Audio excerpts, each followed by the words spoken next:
Coming up on the Wisconsin Vegetable Gardener podcast, Joey and Holly will talk about collecting rainwater in the garden, our garden tip of the week, our vegetable of the week, boys prepping for good and bad events, and repurposing and reusing everyday items.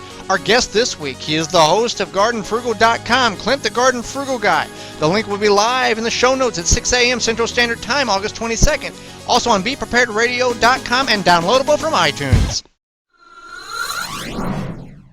Sponsored in part by DollarSeed.com for your flowers, vegetables, and herbs. All organic seeds, all only $1 a pack. DollarSeed.com. And by WillowSpringsSoap.com.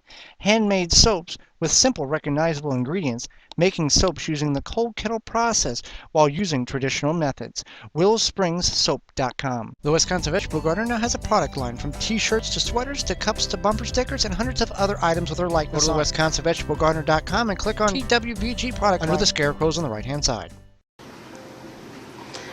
Welcome to the Wisconsin Vegetable Gardener Extra. I'm Holly Baird.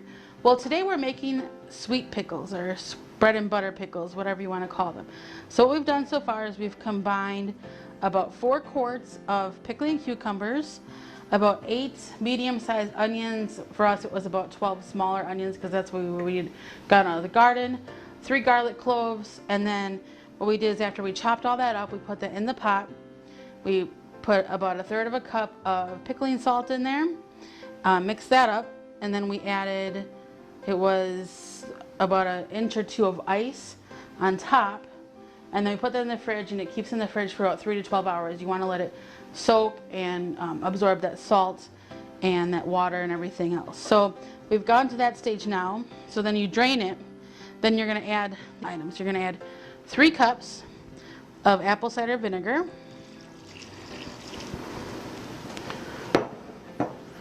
4 cups of sugar,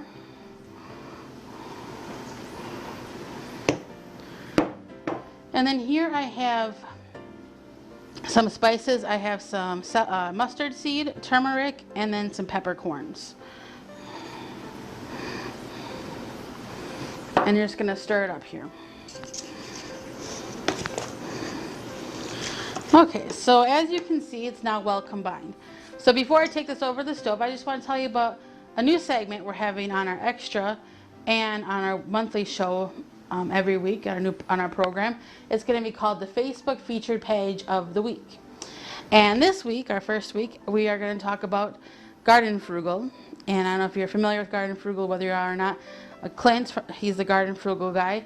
He has a website, Facebook page, and he also makes YouTube videos showing you how to grow your own food, be more sustainable, just cheaply.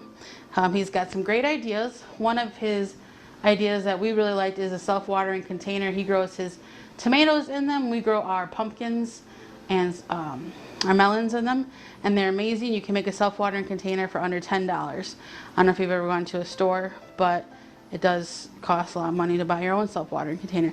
So we encourage you to check out Clint's Facebook page, which is Garden Frugal, and then you can just keyword search that, or you can go to GardenFrugal.com. And we'll also have that on our show notes as well, so you can link that and you can find Clint. So go ahead, check them out. So we've got this all stirred up. We're going to get over to the stove to get it. So we have this on the stove on high heat. And what we're going to do is we're going to wait until it comes to a boil. It's going to boil for about 5 minutes, and you can check it. You can see the liquid in there when it starts to boil. Boil it for about 5 minutes, and you're going to take it off the stove and pack it into jars, and we'll show that once it gets to that point.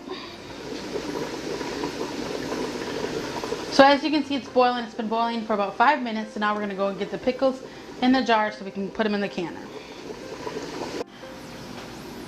So now we're going to get these packed into the jars, and for those of you who are new at canning, you want to make sure you use certified mason jars with the 2-piece lids. We have the lids over here, and then we have the rings.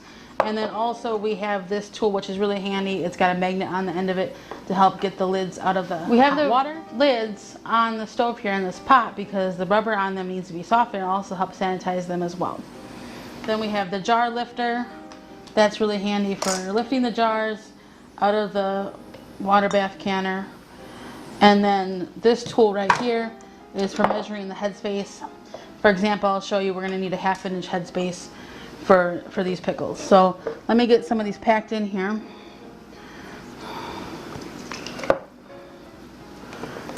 And then also, I just want to let you guys know that if you're new to canning, doing pickles is really, really easy. It's one of the easiest things, I would say probably the easiest thing to can. So, you know, if you're new to canning, you're not quite sure, you got a lot of cucumbers, maybe you have a lot of beets. Pickled beets are really good too. But you want to just make sure that you read your recipe before you start canning so you know you have all the ingredients, because some of them might have like some sort of spice that you don't have on hand already. So, but yeah, pickles are the easiest ones to do. So, top it off with the brine. I'm just gonna measure for headspace. Looks like we're right there. Just gonna grab a paper towel to wipe the rim off. And you always want to make sure you wipe the rim off because you want to get a proper seal. So if you don't do this, then you might not get a proper seal, which is bad because then your jar won't seal. And if a bunch of your jars don't seal, then you have to either reprocess them or eat them right away. So we got that one all set to go. And you just want to finger tighten. You don't want to jam it on there. So we got that one ready to go in the can. And the one thing is you might get a little bit too much liquid in there, so you can just take a spoon and back it out. It's not going to hurt anything. And then also, let me just measure this real quick. Once you measure for your headspace, you want to get the air bubbles out. And the easiest thing I've discovered is that if you take one of these wooden skewers that you can buy for making like kebabs or whatever on the grill, if you just take it and run it along the outside of the jar, it'll slide in there real nice and it'll just get rid of the air bubbles, just so that you get better seal.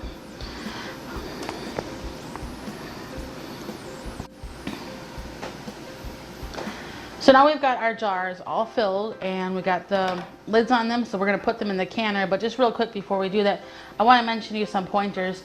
Our recipe called for 7 pints, but we ended up with 8, and that does happen. Sometimes you just end up with more, which is fine. Just go ahead, process it. If you don't have a full jar, then what you want to do, like what we did here, is you just set it aside and you can put it in the fridge for a couple days or eat it, whatever you want to do. Another thing I always like to recommend, because all these items, everything you can has processing time, I recommend using just a simple kitchen timer. Even cell phones have timers on them now, but simple kitchen timer just really helps make you remember, you know, has it been 10 minutes, has it been 8, I don't know. Just use a kitchen timer. It's much easier. So let's get these into the canner and we'll get them processed.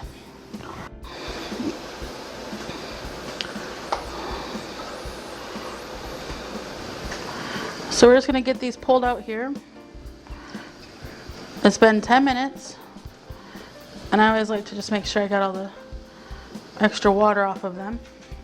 And you wanna place them on a towel, or if you have a cooling rack, we just use a towel. It just is, because if your counter, your table is cool, the hot jars could crack if they sit on there. So you wanna just make sure you place them on there.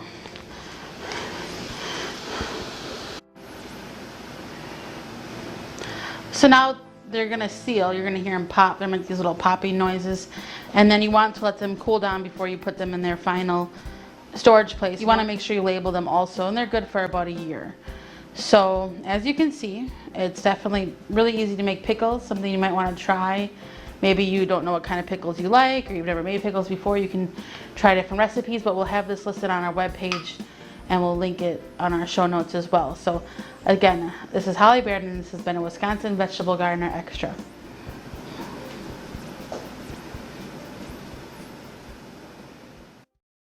For more organic gardening, visit the WisconsinVegetableGardener.com.